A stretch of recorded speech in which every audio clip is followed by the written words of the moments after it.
pas là. Franchement, vous avez l'occasion de vraiment vérifier ces choses de vous-même. Mais voilà, comme on vous a dit, vous les musulmans, entrez au paradis, vous pensez que c'est vrai. Donc voilà donc la vérité qui sort sur vos livres. Parce que là, ce n'est même pas une interprétation, ce sont vos textes qu'il est en train de lire. Ici, je suis dans Ibn al-Kalbi, le livre des idoles, écrit par Paul de Tarse. Ils vont dire que ce n'est pas leur livre, c'est écrit par Paul de Tarse. Non, c'est écrit par un musulman. C'est pas Paul de Tarse. Bien, je vais lire maintenant. Je tiens à rappeler que Mohamed est né, son père était mort depuis. Gasby. Lorsque je t'ai lu la première partie, on disait qu'on tirait au sort, non? C'est ça. Voilà, on tirait au sort chez Oubal, on tirait au sort. Donc dans ce livre, je vais démontrer qui est Oubal. Je vais démontrer qui est Oubal. Dans ce même livre-là. On va lire. Parce que la lecture, elle est bien. Écoute bien maintenant, Gasby. Oubal, dans leur propre livre, Oubal. Je vais lire maintenant. Obal, d'après les renseignements recueillis par l'auteur, Obal était la plus grande des idoles logées à l'intérieur de la Kaaba. Elle fut placée en ce lieu par Khurzaïma ibn Moudrika, ibn si c'est quoi ici, qui en institua le culte. C'est ce que expliquait son appellation de Obal Khurzaïma. Lorsque les Quraïchites, c'est-à-dire le peuple de Mohammed, qui avaient d'autres dieux à l'intérieur et autour de la Kaaba, décidèrent de l'adopter, ce dieu fait d'Agap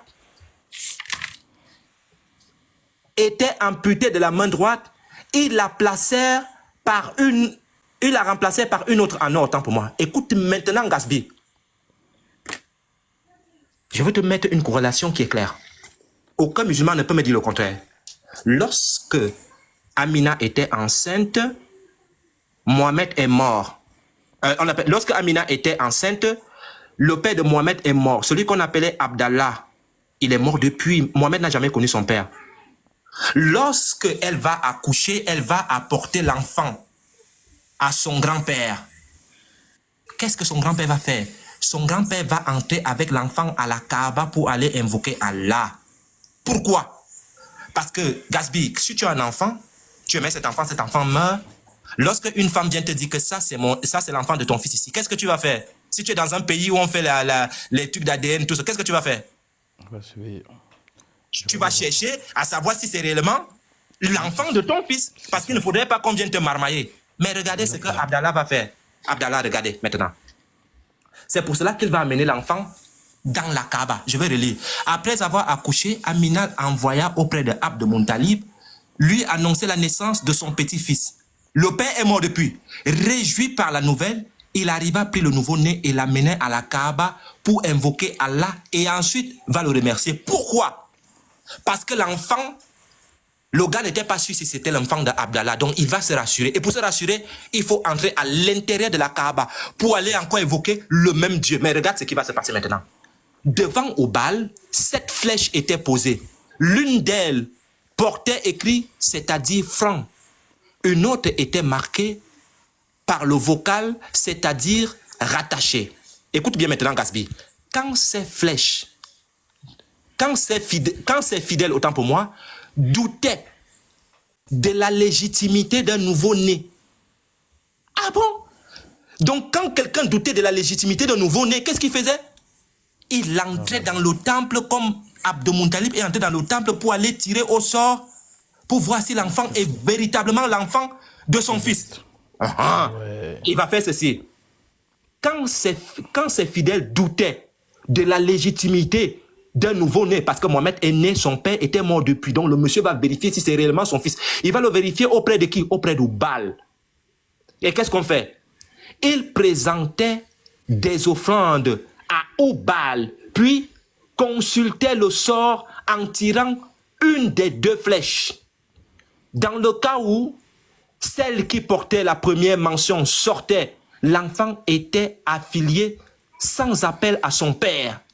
Si au contraire, l'autre flèche l'emportait, l'enfant était déclaré bâtard et sa famille le repoussait, l'abandonnait sans tenir compte des sentiments de sa mère. Donc ici, c'est le boulot que Abd Muntalib va faire. Il va aller vérifier si cet enfant-là, c'est l'enfant de son fils Exact. Abdallah. C'est pour cela qu'il va utiliser ça. Maintenant, je vais chuter ici. Je chute là. Dans mon exposition, je vais chuter ici. Je vous ai démontré que l'esprit a marché. Et qu'est-ce que Mohamed va faire lui-même? Regardez. Ils vont vous dire non, Mohamed n'adorait pas ceci. En tout cas, mon frère va exposer d'autres trucs. Moi, je suis venu avec autre. Ici, je suis dans ce livre-là. L'Atlas du Coran. L'Atlas du Coran, c'est écrit par Paul de Tarse. Soutenu ici par Jean, Paul et tout ce monde-là. Et tous sont là. Ce sont eux qui ont écrit le livre ici. Parce qu'ils vont te dire non, non, non, non, non, non, non. C'est pas un musulman, ce sont des musulmans qui ont écrit ça. Des musulmans. Donc on va lire. On va lire ce que vous-même vous avez écrit.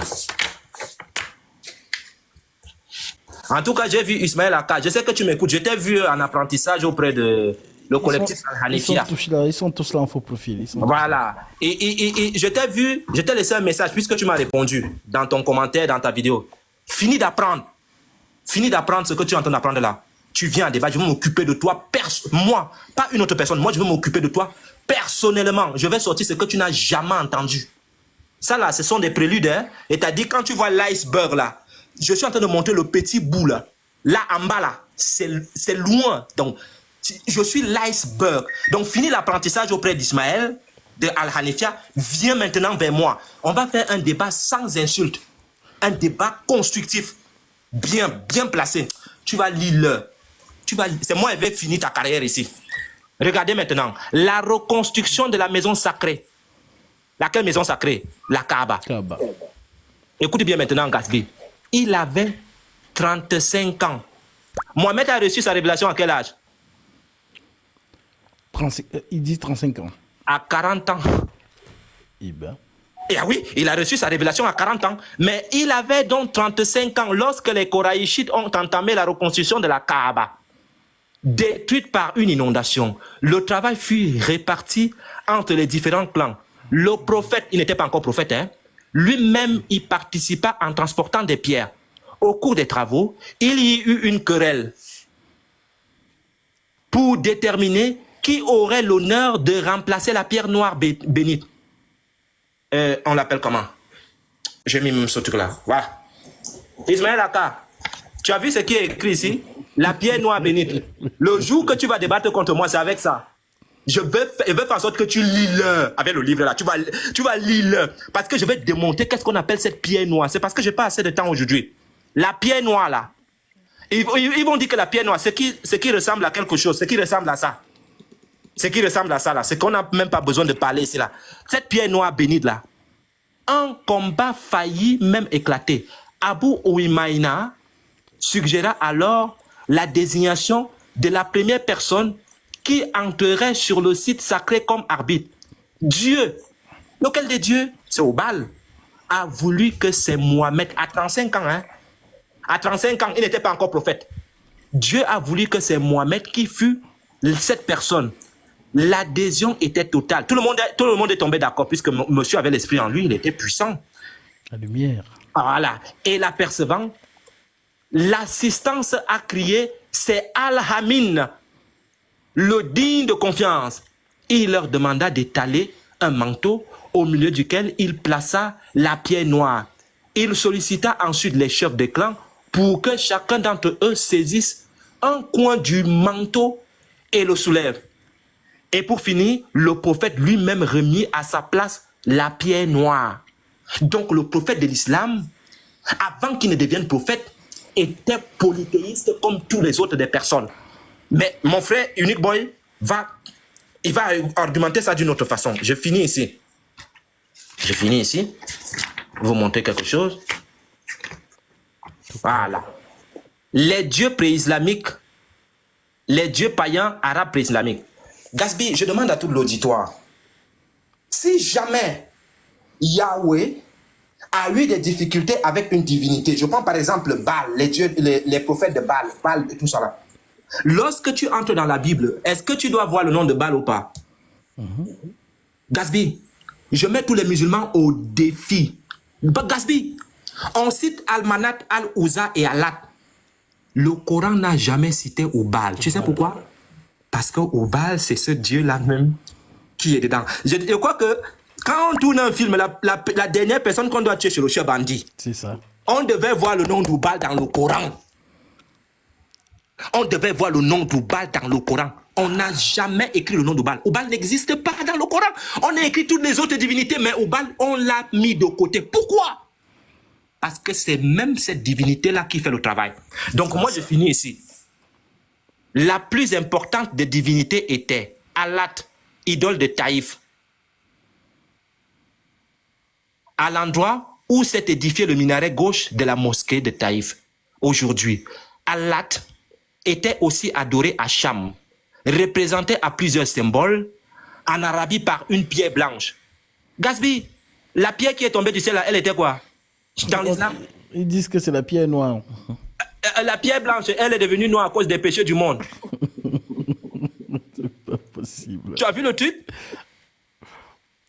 En effet. À Petra par le soleil, à Palmyre par un lion. Pour ceux qui connaissent l'histoire, vous savez bien ce qu'il y avait à Palmyre comme un lion. À Petra comme le soleil.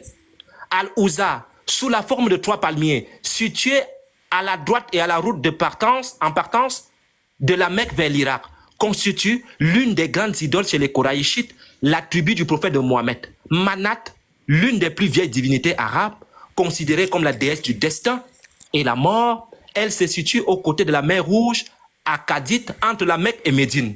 Écoutez bien maintenant. Obal, on a pris divinité, divinité, divinité, divinité. Mais regardez Obal. Obal, dieu de la fertilité, du printemps et de l'agriculture. Ah ouais. Il se trouvait. C'est ça qui est écrit, Gasby. Il se trouvait, oui. Il se trouve. Présent. Il ne se trouvait pas.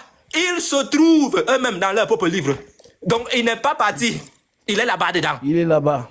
Il se trouve à l'intérieur même de la Kaaba. Il ne se trouvait pas. Il se trouve là-bas dedans, à l'intérieur. C'est moi qui ai écrit ça, Gasby. Non. Mais la personne, il a oublié de conjuguer. En tout cas, ce sont leurs sources. Voilà, ce sont leurs sources. Il se trouve à l'intérieur même de la Kaaba. D'autres divinités destinées à la protection des caravanes, associées aux arbres, aux rochers, attachées à des puits sacrés ou à des lieux hostiles dans l'environnement, parmi lesquels on trouve Isaf et Naïla. On voulait sacrifier Abd Muttalib où? Ouais. Attendez, je prends vite l'autre livre rapidement. Regardez, regardez Gasby, regardez. Il l'amena devant 2 divinités. Isaf et de Naïl. Il partait tuer le père de qui? De Mohamed. Précise que ce sont des idoles. Hein. Ce sont des idoles. Oui, et on dit que ces gens-là sont pas. Regardez maintenant, Isaf et Naïla à l'entrée de la Kaaba et de la mosquée. Sont quoi? D'autres divinités destinées à la protection des caravanes, associées aux arbres, aux rochers, attachées à des puits sacrés et aux dieux hostiles dans l'environnement, parmi lesquels il y a Isaf et Naïla à l'entrée de la Kaaba à la mosquée de Al-Haram. Donc, moi je vais m'arrêter ici. Je dis merci à l'auditoire de m'avoir écouté. Nous, on les attend. C'est-à-dire, comme ils ont fait des débats sur est-ce que Jésus